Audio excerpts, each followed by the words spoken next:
Bonjour, bonjour mon ami. Qui peut comprendre la parole de Dieu? J'ai souvent entendu dire que la parole de Dieu était facile à comprendre. Et cela parfois par des chrétiens. Or, c'est vrai que par des chrétiens, ça pourrait sonner comme juste, mais en réalité, je devrais dire que même pour des chrétiens,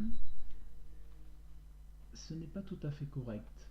Parce qu'en réalité, la, la Bible reste un livre qui n'est pas aisé à comprendre, sauf ou à condition que Dieu donne la compréhension des choses de la Bible, de sa parole.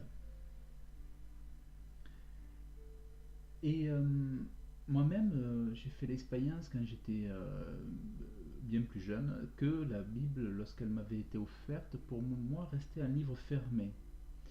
Et même si j'avais la curiosité de l'ouvrir, ce livre me semblait incompréhensible. Et s'il me semblait incompréhensible, c'est parce que véritablement, il n'était pas comme une œuvre littéraire quelconque. C'était un livre qui n'était pas à ma portée, qui était difficile à comprendre. Et je sentais bien que ce livre m'était fermé. Bien sûr, je pouvais le lire comme un livre historique, un livre de récit,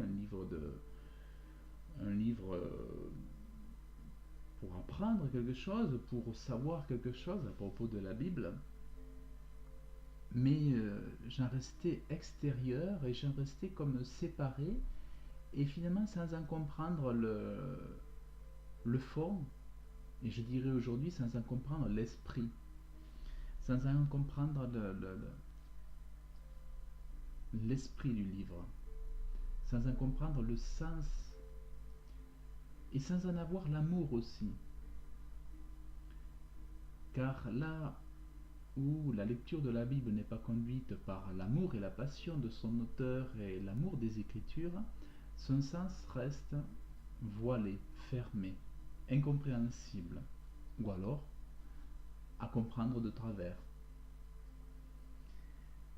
Et pour illustrer cela, la parole de Dieu elle-même, la Bible enseigne effectivement que comprendre la parole de Dieu, tout comme comprendre Dieu ou tout comme comprendre Jésus, n'est donné qu'à ceux qui l'aiment. Oh, excusez-moi, je vais mettre la batterie.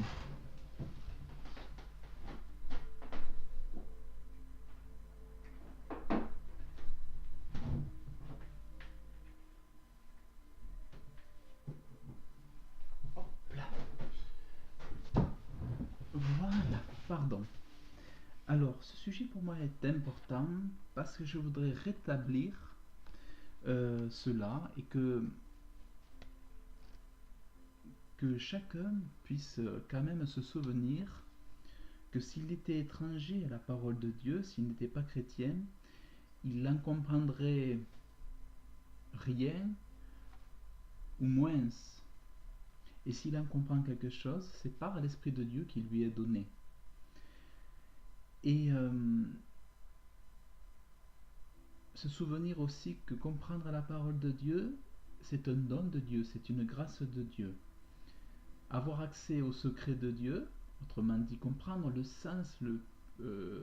sens profond des choses spirituelles, c'est un don que donne Dieu à Dieu, que Dieu donne. Tout comme Dieu donne la foi, Dieu distribue la grâce, Dieu donne la force, Dieu donne le discernement. Tout cela, ce sont des dons de Dieu. Et c'est important de ne pas oublier que la bonne compréhension de la parole de Dieu, comprendre la parole de Dieu, la Bible, c'est aussi un don de Dieu, un don que Dieu donne. Il ne le donne pas à n'importe qui ou n'importe comment. Et, euh, et tout cela doit servir à la gloire de Dieu. Si par exemple un homme très intelligent, cultivé, très intelligent dans le monde des affaires, en politique ou dans le monde des études, un enseignant, un professeur se met à lire la Bible, mais sans avoir l'Esprit de Dieu, sans être conduit par l'Esprit de Dieu, sa lecture sera déformée, sa compréhension sera erronée, viciée, tordue. Et d'ailleurs, je le vois souvent parce que des gens, lorsqu'ils associent leurs études, leur compréhension de faits, que ce soit économique, politique, euh, sociétal, eh bien, ces gens-là, lorsqu'ils prennent appui sur la Bible, ils peuvent avoir un peu raison, mais le reste, ils comprennent de travers. Parce que sans l'Esprit de Dieu, on ne peut comprendre la parole de Dieu. Bien sûr, n'importe qui peut comprendre certains aspects qui là n'ont pas besoin de révélation, puisque une lecture permet seule de saisir certains aspects de faits, d'histoire, mais sans l'Esprit de Dieu, on ne comprend pas le pourquoi et le pourquoi de ces choses et pourquoi Dieu les a écrites et dans quel intérêt elles sont données. Et bien sûr, pour le comprendre, il faut savoir que Dieu nous a donné la Bible pour que nous l'aimions, pour que nous apprenions à le connaître. Et c'est là que doit être la motivation des gens et pas ailleurs. Or, la Bible est utilisée souvent dans des fins, dans d'autres finalités. Mais la parole de Dieu est donnée à comprendre à ceux qui aiment Dieu, ceux qui cherchent Dieu et à ceux qui veulent le servir. Et aussi parce que c'est un don que Dieu a donné aux uns et aux autres. Mais ce don-là n'est pas donné à tous. D'ailleurs, peu comprennent véritablement justement la parole de Dieu. Et nous verrons avec les versets que j'ai notés. Oh, j'ai oublié mon micro. Et nous verrons avec les versets que j'ai notés. C'est le manque de l'habitude. Et toute mon amitié à Mathieu, mon frère, qui m'a offert ce micro. Voilà, donc je rends grâce à Dieu pour mon frère Mathieu qui a pris soin de moi et puis qui m'a encouragé par cela aussi. Et je te bénis, mon frère Mathieu de Royan, avec toute mon affection, et merci pour toute ta gentillesse et ta bonté, dans le nom de Jésus. Il est écrit dans la Bible, dans Proverbe 1, 23, Proverbe 1, 23, il est écrit: étant repris par moi, convertissez-vous, voici je vous donnerai de mon esprit en abondance, et je vous ferai connaître mes paroles.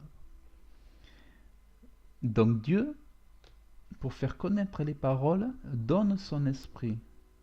Autrement dit, pour faire entendre et comprendre ce qui est dit,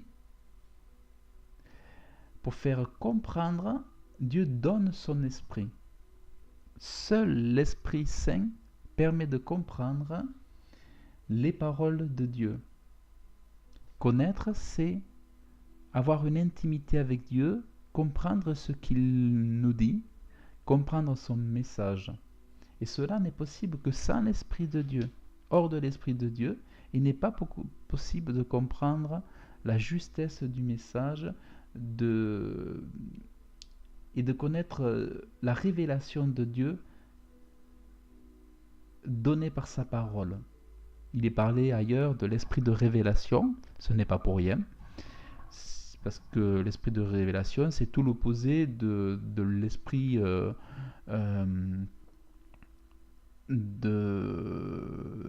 d'aveuglement ou d'aveuglement. C'est-à-dire que si Dieu nous donnait un esprit d'aveuglement, on ne comprendrait rien absolument à sa parole.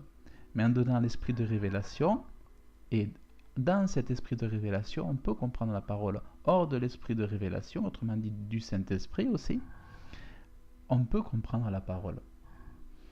Et je vais prendre le livre de Matthieu. Jésus dira dans Matthieu chapitre 22 verset 29,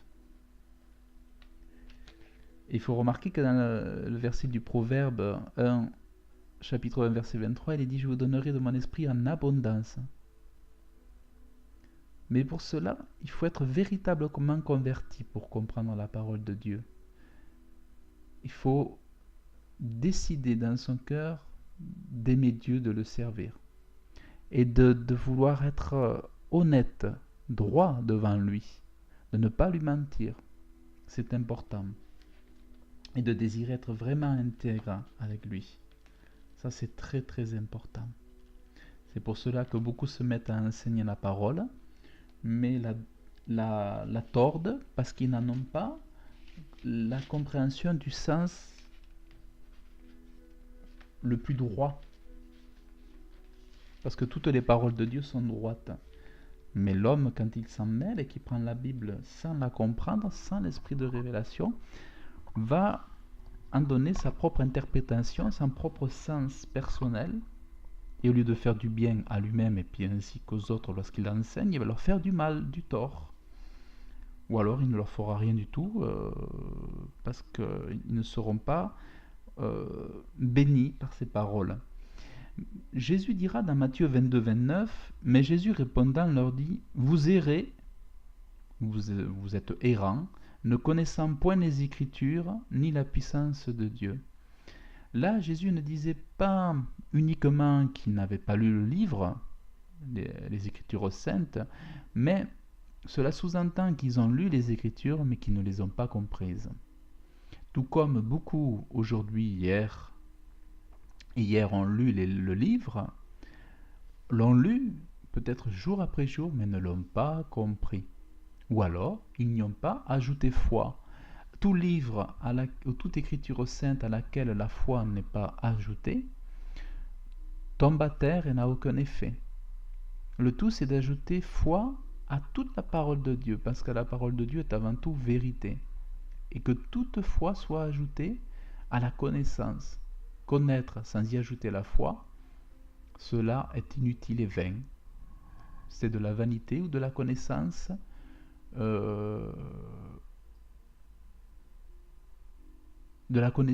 seule, tout comme serait la philosophie, tout comme serait la littérature. Mais sans spiritualité et sans communion avec Dieu.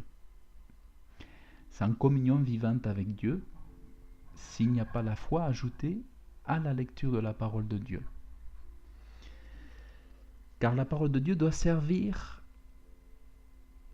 à donner la foi, à augmenter la foi, à entretenir la foi, à multiplier la foi, à élargir la foi, à nourrir la foi. Voilà à quoi doit servir la parole de Dieu. C'est pour cela que c'est dans cette vue-là aussi qu'elle doit être perçue et dans ce sens qu'elle doit être aimée aussi. Donc là, nous voyons qu'ils étaient dans l'erreur, les enseignants étaient dans l'erreur, leur parole était erronée, tout simplement parce qu'ils avaient la parole de Dieu. Je ne crois pas qu'ils ne la lisaient pas, je crois qu'ils la lisaient, mais ils étaient dans l'erreur pour autant. C'est-à-dire qu'on peut avoir le livre et être dans l'erreur. Et pourtant, je suis certain que ces hommes-là pouvaient être aussi des enseignants. Mais ils étaient dans l'erreur. Ils n'entendaient pas les Écritures, autrement dit, ils ne comprenaient pas son sens. Le sens que Dieu donne. Lorsqu'il donne un message, il y a un sens. L'homme, tout comme l'homme peut s'imaginer que Dieu est de telle ou telle façon, l'homme peut s'imaginer que Dieu peut être de telle ou telle façon, sans être en conformité avec la Bible. Il peut s'imaginer un Dieu. L'homme peut s'imaginer un Dieu à travers les lignes de la parole. Dieu peut s'imaginer Jésus différemment de ce qu'il est véritablement, en lui donnant notre compréhension de sa personne, en donnant notre compréhension de la personne de Dieu. Donc l'homme peut tout transformer, tout modifier, tout déformer, mais aussi tout falsifier et, et conduire euh, ses propos de façon erronée. Son enseignement peut être erroné tout simplement parce qu'il n'en comprend pas le sens et aussi parce qu'il ne connaît pas la puissance de Dieu. Je crois que c'est aussi un grand manque de foi et d'amour de Dieu. Dans Néhémie chapitre 8, verset 8, alors Néhémie, je ne le lis pas tous les jours, il faudrait que je le retrouve, oh oui. Alors Néhémie, c'est un petit prophète, c'est un petit livre de la Bible. Alors, oh là là là. Alors là, merci d'être patient avec moi. Néhémie 8.8. Bon, je vais lire le verset parce que je l'ai écrit.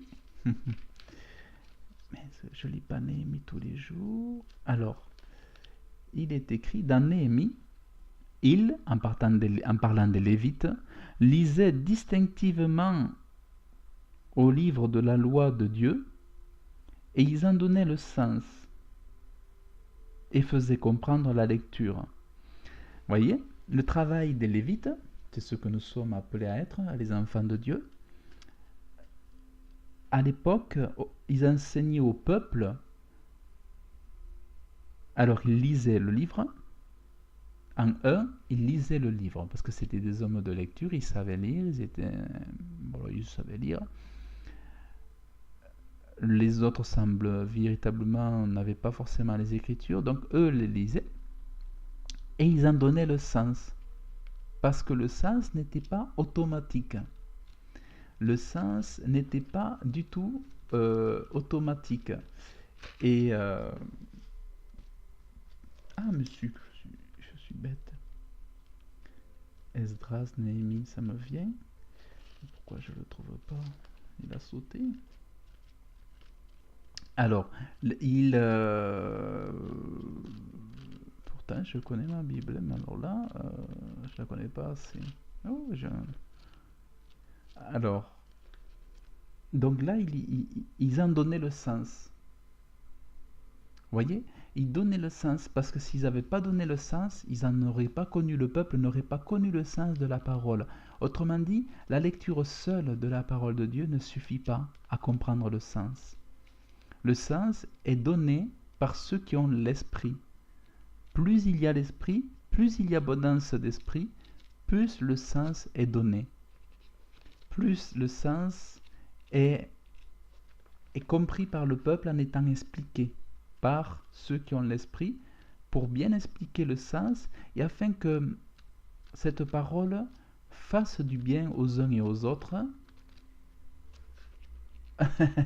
C'est la première fois que je cherche Néhémie comme ça. C'est la première fois, d'habitude je le trouve rapidement. Alors là, dans Néhémie 8.8, et il lisait le livre de la loi de Dieu, il l'expliquait et en donnait l'intelligence. Donc dans ma version Martin, ici il parlait d'intelligence, et dans une autre version Osterwald, je crois que c'était Osterwald, il disait ils en donnaient le sens, l'intelligence. Donc en comprenant le sens, c'est vrai qu'effectivement, moi j'ai des amis, des sœurs chrétiennes, bon, il y a aussi des frères qui peuvent dire, qui diront cela. Je ne comprends pas, je lis et je ne comprends pas. Et ils attendent après le pasteur pour leur expliquer. Et c'est vrai que effectivement, c'est aussi souvent comme ça. Et c'est à cela, ensuite, donc, que servent les pasteurs, c'est-à-dire à accompagner les enfants de Dieu, à comprendre la parole de Dieu, à leur donner l'instruction nécessaire, les paroles nécessaires pour leur faire du bien, mais aussi pour les guider, les faire persévérer, les guider, les instruire, les faire pour eux ce que Jésus aurait fait pour eux. au travers de nous. Et bien les enseigner, bien les instruire, bien leur faire du bien. Et là, c'est ce que faisaient les Lévites, ils nourrissaient le peuple en leur donnant la parole de Dieu. Ils leur donnaient le bon sens et ils faisaient comprendre la lecture. Ils l'expliquaient, donc ils expliquaient le livre, ils en donnaient le sens, et en donnaient l'intelligence, la faisant comprendre. Voilà, le sens, ils expliquaient, ils faisaient comprendre le livre. Autrement dit, ça, c'est la manifestation, la preuve écrite que la Bible n'est pas compréhensible par tous. Que la Bible n'est pas un livre facile à comprendre. Et il y a beaucoup de similitudes, beaucoup de ce qu'il est appelé de paraboles aussi, pour montrer justement que sans la présence de Jésus, sans la présence du Saint-Esprit, sans la présence de Dieu, sans l'onction, sans l'esprit de révélation, sans le discernement, eh bien la parole n'est pas aisée à comprendre, voire incompréhensible. Ou croyant avoir compris quelque chose, mais finalement en l'ayant compris de travers. Tous ne peuvent saisir le sens de la parole et ne peuvent pas tous en comprendre la lecture. Dans un verset, là les psaumes je vais les trouver plus facilement, dans un verset, psaume 25, verset 14, il y est écrit « Le secret de l'Éternel est pour ceux qui le craignent ». Le secret de l'Éternel, c'est les mystères de sa connaissance. La parole de Dieu est faite de mystères. Beaucoup de livres sont obscurs aux gens de l'extérieur. Ils ne les comprennent pas. La parole de Dieu est faite pour être comprise de ceux en qui Dieu prend plaisir, mais aussi en lesquels il a choisi de leur donner le don afin qu'ils puissent instruire les autres. Parce que comme Dieu a fait des dons aux hommes, il a donné le don d'instruire les uns. Il a fait ce choix, Dieu, d'instruire les uns pour qu'ils aient la mission d'instruire les autres. Et Dieu donne son secret. Dieu donne son secret. S'il n'y avait pas de secret ou de mystère, tout serait découvert au regard de tous. Tous nous serions intelligents de la parole de Dieu. Tous nous aurions la sagesse naturelle de comprendre la parole de Dieu. Mais Dieu dira même qu'il a détruit la sagesse des intelligents, justement afin que même les intelligents qui liraient cette Bible ne puissent pas la comprendre, et que même les sages ne puissent pas être sages, et ne puissent pas avoir, par leur sagesse naturelle, l'orgueil de dire « je la comprends ». Or, Dieu veut que cela ne puisse être ouvert, décelé, que par ceux qui aiment Dieu et ceux que Dieu aura choisis de sa propre volonté.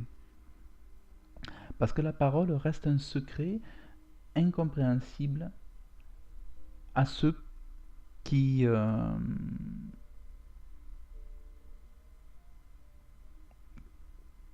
sont étrangers à Dieu, et aussi à ceux qui pervertissent leur voie en faisant semblant de servir Dieu ou en ne marchant pas conformément à la volonté divine. Et de ce fait, s'ils ont connu Jésus mais qu'ils se sont éloignés de lui par leurs actes, eh bien la parole sera fermée, cachetée. Et ils la comprendront difficilement de façon détournée, erronée, parce qu'ils ne marchent pas conformément à la parole de Dieu selon l'obéissance. Car le secret de l'Éternel est pour ceux qui le craignent, autrement dit pour ceux qui qui se souvienne que Dieu est un Seigneur, qu'il voit tout. Il n'est pas simplement un Père, il est aussi un Seigneur à qui l'on doit l'obéissance. Tout comme autrefois dans les campagnes du Moyen-Âge, les gens étaient soumis au Seigneur et devaient se soumettre à leur autorité, leur obéir. Et bien de la même façon, chacun doit se soumettre, obéir à un Seigneur et craindre un Seigneur. Un Seigneur n'est pas qu'un mot, c'est aussi un titre de celui qui porte le titre de Seigneur, à qui nous devons, lequel nous devons révérer et honorer. Ça, c'est très important. Donc, Dieu parle de secret. Donc, s'il y a un secret, c'est que ça veut dire que le coffre n'est pas ouvert à tous. Que le cœur de Dieu, la connaissance de Dieu n'est pas ouverte à tous. Que la connaissance de la parole et sa compréhension n'est pas ouverte à tous. Le coffre n'est pas grand ouvert pour y prendre ses trésors et n'importe qui se servirait et prendrait tous ses trésors. Ce n'est pas le cas. La parole de Dieu est donnée à comprendre qu'à ceux à qui Dieu prend plaisir et à ceux qu'il mandate pour enseigner la sainte parole de Dieu, en prenant connaissance que cette parole est sainte et pure. Alléluia. Continuons.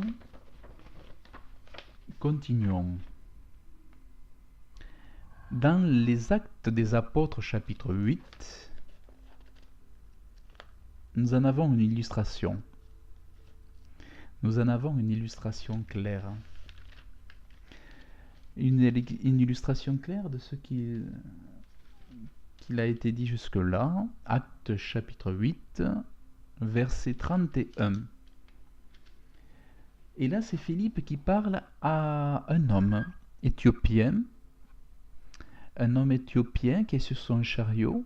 C'est un eunuque, un des principaux seigneurs de la cour de Candace, qui était la reine des Éthiopiens. Il est commis sur toutes ses richesses.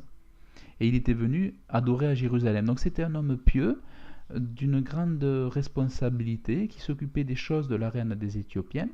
Et Philippe, donc le missionnaire, le chrétien, s'approche donc de cet homme pieux, éthiopien. Philippe a été envoyé par le Saint-Esprit a été envoyé par le Seigneur Jésus pour parler à cet homme éthiopien. Et Philippe l'interpelle et lui dit, l'Esprit interpelle Philippe et lui dit, approche-toi et te joins à ce chariot. Philippe accourt et il entend cet homme, l'Éthiopien, qui est en train de lire le prophète Ésaïe, le livre d'Ésaïe. Et Philippe dit à cet Éthiopien, comprends-tu ce que tu lis? Voilà. Comprends-tu ce que tu lis? Autrement dit, Philippe savait qu'il ne saurait comprendre ces choses-là si elles ne lui étaient, s'il n'était pas accompagné, s'il n'était pas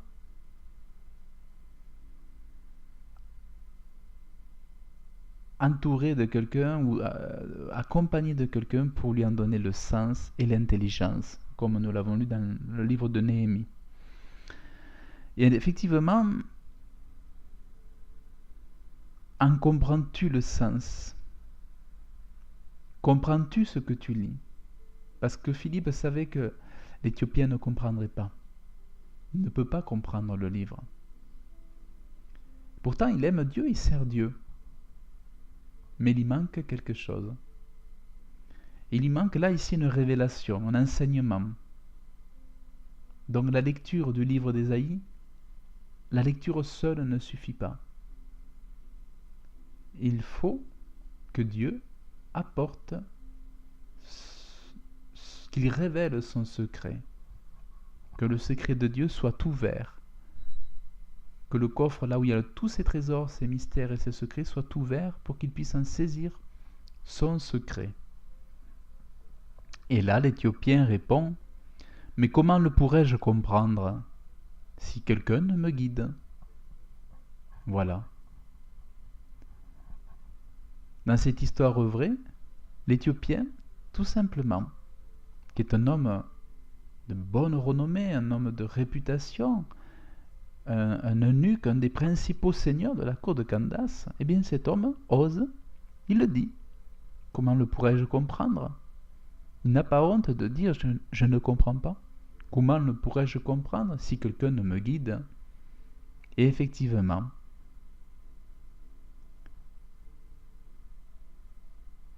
l'eunuque, cet Éthiopien, a été guidé par Philippe. Et Philippe lui a enseigné le passage. Il lui en a donné le sens, la compréhension juste.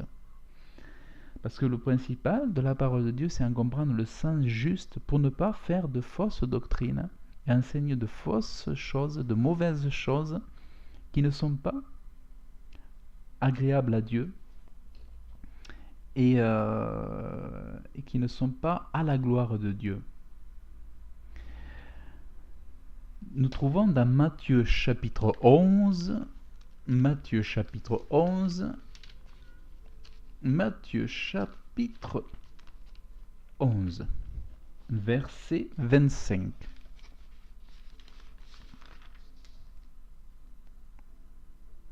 En ce temps-là, Jésus, prenant la parole, dit: Je te célèbre, ô mon Père, Seigneur du ciel et de la terre, de ce que tu as caché ces choses aux sages et aux intelligents. Dieu a caché. C'est là le secret. Parce que pourquoi Dieu cache? Pourquoi Dieu a des secrets, des mystères? Parce que ce qui appartient à Dieu, ce qu'il révèle à ceux qu'il aime, ce sont des trésors. La parole est un trésor pour qui en comprend le sens. La parole est un sujet de joie, tant les révélations sont précieuses, parce qu'elles nous révèlent le grand Dieu, le vrai Dieu. Elles nous révèlent son cœur, elles nous révèlent sa pensée. C'est pour ça que la parole de Dieu est précieuse et qu'elle ne peut et n'est ou ne peut pas être comprise de tous. Jésus donc explique bien que les gens du monde, qu'ils soient dotés de sagesse ou d'intelligence, devant ce livre, devant la connaissance de Dieu et de Jésus-Christ, sont aveugles. Ils ne peuvent comprendre, ils ne peuvent entendre. Ces choses leur sont cachées. Pourtant, cet homme est intelligent, pourtant cette femme est sage, eh bien la parole reste cachée. Et ça, c'est la puissance de Dieu. Dieu a fermé son livre aux sages et aux intelligents qui n'ont pas l'amour de Dieu dans le cœur. Seul l'amour de Dieu dans le cœur, l'amour pour Jésus-Christ et pour sa parole,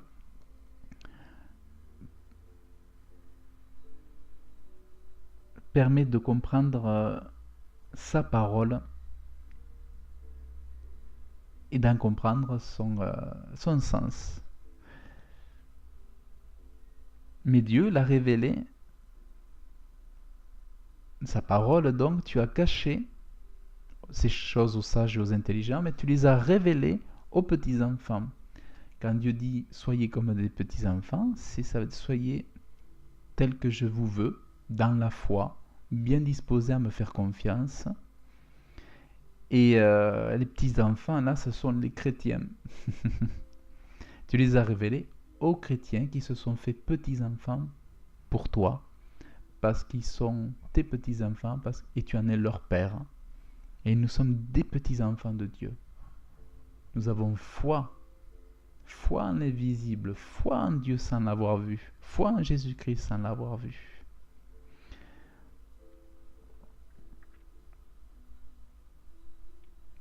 Job dira dans son livre, il est rapporté de Job, dans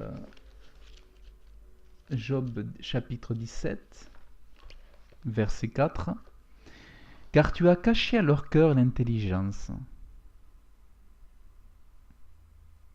Voilà, Dieu a caché l'intelligence. Et il donne l'intelligence à ses enfants pour comprendre ses secrets, ses trésors. Et il nous élève, et il nous élève, et il nous enrichit par sa parole, par sa connaissance. Et notre âme est nourrie de la connaissance de Dieu, notre âme est nourrie de la parole de Dieu, notre âme est nourrie des pensées de Dieu, de la présence de Dieu dans ce livre. Et tout ce livre conduit aussi notre vie de prière, comment prier. C'est la révélation de la prière, la connaissance de la prière. Bien prier, c'est avoir une bonne compréhension de la parole de Dieu aussi, qui guide notre prière. Prier selon la parole de Dieu, bien prier, c'est prier selon la Bible, c'est prier selon les paroles de Dieu, conformément à son enseignement.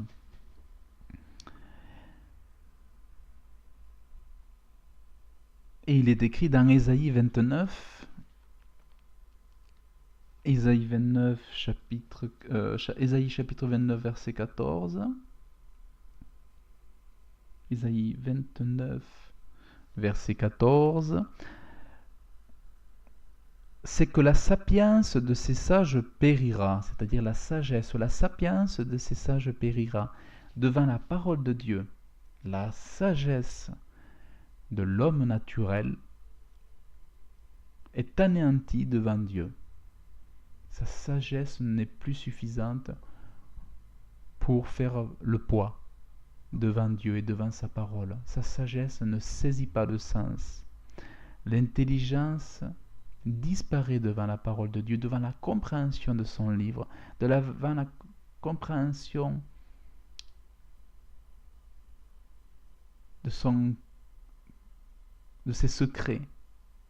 Les sages et l'intelligent ne peuvent saisir les secrets de Dieu. Cet homme naturel, avec ses dons d'intelligence et de sagesse, ne peut comprendre le secret de Dieu. Et ça, c'est une puissance de Dieu. Ça a été la volonté que Dieu a toujours eue, c'est de cacher cela aux sages et intelligents pour anéantir la sagesse et l'intelligence de ceux qui croient pouvoir demeurer sages et intelligents en se tenant éloignés de Dieu. Eh bien, Dieu ne leur accorde pas ses secrets à cela. Il ne leur accorde pas le sens et l'intelligence de sa parole.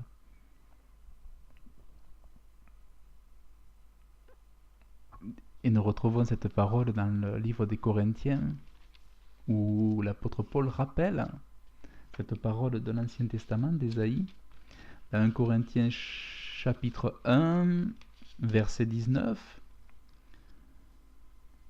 L'apôtre Paul rappelle, vu qu'il est écrit, j'abolirai la sagesse des sages et j'anéantirai l'intelligence des hommes intelligents. Voilà. Donc ça, c'est très très important de comprendre ça, c'est que l'homme naturel, l'homme qui s'éloigne, ou qui se rééloigne de Dieu, va tordre les paroles de Dieu et ne va pas comprendre son sens. C'est pour ça qu'il faut demeurer en Dieu, demeurer dans l'amour de Dieu.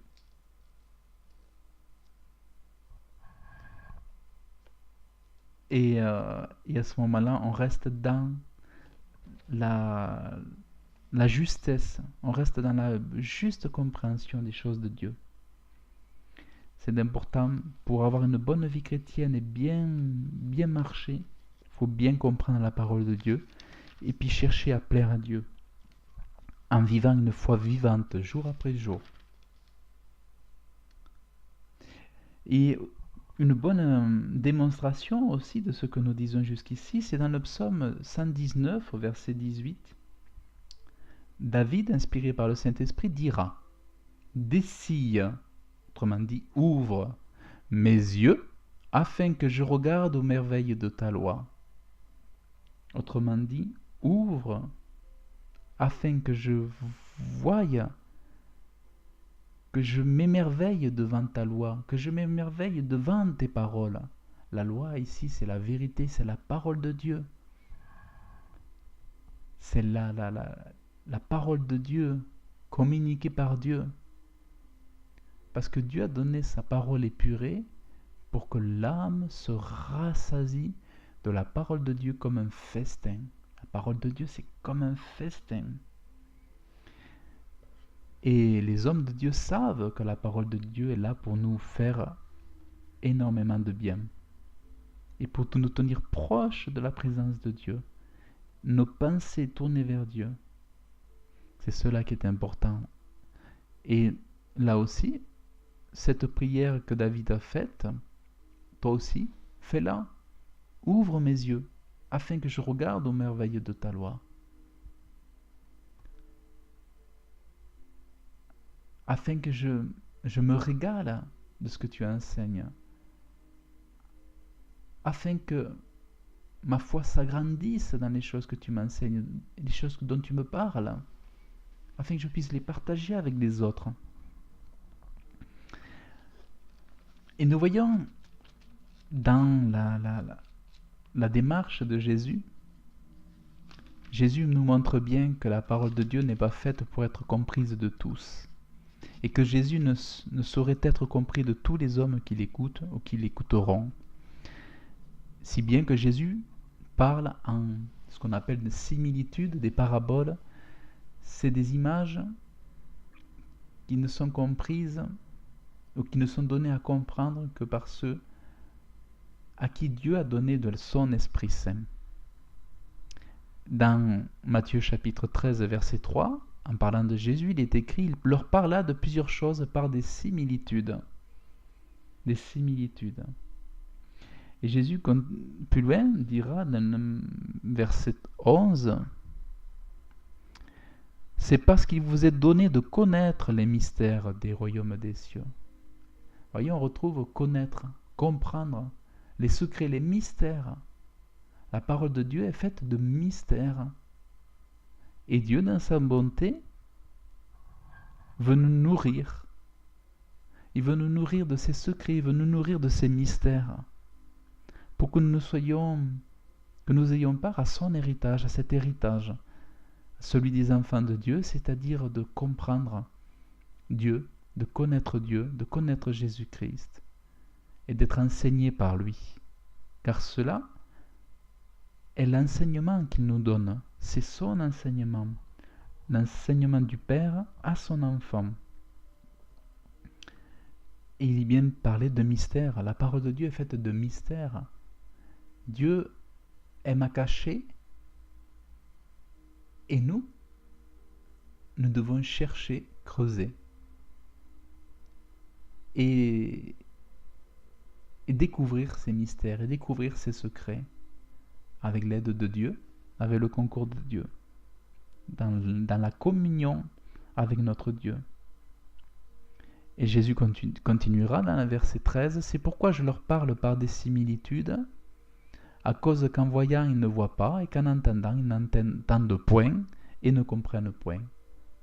Voilà. La parole n'est pas faite pour être comprise de tous, au contraire.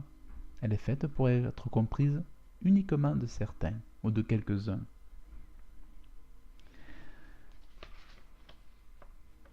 Voilà. C'est pour rétablir cette vérité que la parole de Dieu ne peut pas être comprise de tous les hommes.